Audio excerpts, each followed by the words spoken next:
ये घटना है तमिलनाडु के पोथुगुड़ी गांव की, जहां के रहने वाले करपू नामक एक लड़के के घर के पास पूरे ही गांव का स्ट्रीट लाइट का मेन स्विच था। जैसे ही शाम होती वो स्विच को ऑन करता और पूरे गांव में रोशनी आती। लेकिन एक दिन जब वो स्विच को ऑन करने गया तो वहां पर एक दुर्लभ पक्षी को उसने बैठा पाया 3 अंडों के साथ।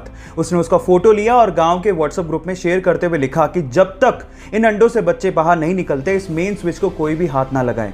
गांव वालों ने आर्गुमेंट किया, लेकिन उस लड़के ने हार नहीं मानी और गांव वालों को समझाते हुए पूछा कि बचपन में जिन पक्षियों को आप लोगों ने देखा था क्या वो आज दिखाई देते हैं। तब गांव वालों को समझ में आ गया कि इन पक्षियों को लुप्त होने से अगर हमें बचाना है तो हमें जागना होगा। उसके बाद से लगातार 35 दिनों तक गांव वालों ने मेन स्विच को हाथ भी नहीं लगाया और गांव वाले अंधेरे में रहे जब तक कि उन अंडों से बच्चे बाहर नहीं आ गए। और ऐसा करके गांव वालों ने इंसानियत को जिंदा रखा। आपको ये सुन के कैसा लगा? चैट सेक्शन में लिखना मत भूलिएगा। गाइस, क्या आपने कभी सोचा है कि ऑयल या फिर वाटर के टैंकर हमेशा गोल ही क्यों बनाए जाते हैं, जबकि अगर क्यूबिकल शेप में बनाए तो टैंकर की कैपेसिटी को बढ़ाया जा सकता है, फिर भी हम लोग ऐसा नहीं करते। इसके पीछे का रीजन क्या है? डोंट वरी, मैं आपको बताता हूं। उसके पीछे का रीजन ये है कि जब भी किसी लिक्विड को किसी बॉडी में कैरी किया जाता है तो वो लिक्विड बॉडी के कॉर्नर्स में बहुत ज्यादा प्रेशर बनाता है, जिसकी वजह से कॉर्नर्स के क्रैक होने की संभावना बढ़ जाती है और लिक्विड वहां से लीक भी हो सकता है। इसके विपरीत अगर बॉडी गोल हुई तो वहां पर कोई कॉर्नर होते ही नहीं है, तो क्रैक कहां से होगा? इसके अलावा जो गोल टैंकर्स होते हैं वो ट्रक को एक लो सेंटर ऑफ ग्रेविटी प्रोवाइड करता है, जिससे टैंकर और ट्रक की स्टेबिलिटी बढ़ जाती है। आपको ये इंटरेस्टिंग फैक्ट जान के कैसा लगा? चैट सेक्शन में लिखना मत भूलिएगा।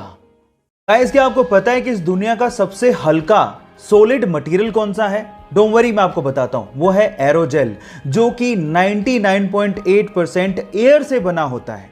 ये सुन के आप लोग हैरान रह गए ना? अब आप लोग इसको देख के सोच रहे होंगे कि शायद ये हीट के कांटेक्ट में आते ही मेल्ट हो जाएगा या जल जाएगा या हीट को ट्रांसफर करने लगेगा। तो यहां पर आप गलत हैं।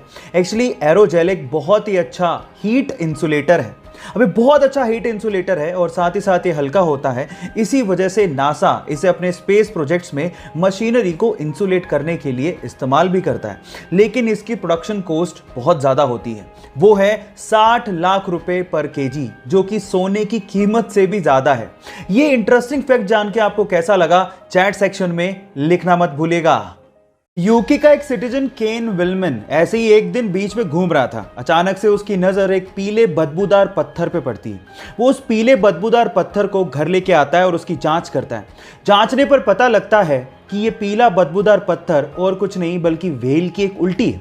और उसके बाद केन विल्मन रातों रात करोड़पति बन जाता है। अब आप लोग कहेंगे कि व्हेल की इस बदबूदार उल्टी के लिए भला इतना पैसा कौन देगा? तो मैं आपको आपकी जानकारी के लिए बता दूं कि व्हेल की इस उल्टी को एम्बर ग्रीस कहा जाता है और इसी एम्बर ग्रीस का इस्तेमाल करते हुए बड़ी बड़ी परफ्यूम कंपनियां अपना परफ्यूम बनाती हैं। लेकिन वेट, ये परफ्यूम में सुगंधी के लिए इस्तेमाल नहीं होता, बल्कि एम्बर ग्रीस में एक ऑर्डरलेस अल्कोहल होता है जिसका नाम है एम्बरीन। और ये एम्बरीन परफ्यूम को लॉन्ग लास्टिंग बनाने में मदद करता है। अब आप समझ ही गए होंगे कि बड़ी बड़ी परफ्यूम कंपनियां इस व्हेल की उल्टी के लिए इतना पैसा क्यों देती हैं। ये इंटरेस्टिंग फैक्ट जान के आपको कैसा लगा? चैट सेक्शन में लिखना मत भूलिएगा। गाइस, ये जो आलू चिप्स आप लोग खाते हैं उसके पैकेट्स को देख के आपको ये अक्सर लगता होगा कि कंपनी वाले पैकेट्स में सिर्फ हवा भर के बेच रहे हैं। इसमें चिप्स तो नाम मात्र के होते हैं और ये हमें ठग रहे हैं।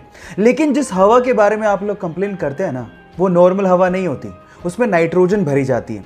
और एक्चुअली वो नाइट्रोजन ही है जिसकी वजह से पैकेट का चिप्स इतना क्रिस्पी रह जाता है, यानी कि नाइट्रोजन चिप्स को प्रिजर्व करती है। इसके अलावा नाइट्रोजन एक और काम करती है। जब चिप्स को ट्रांसपोर्ट किया जाता है तब ये चिप्स आपस में टकरा टकरा के चूर चूर ना हो जाए, इसको बचाने के लिए नाइट्रोजन एक कुशन की तरह काम करती है।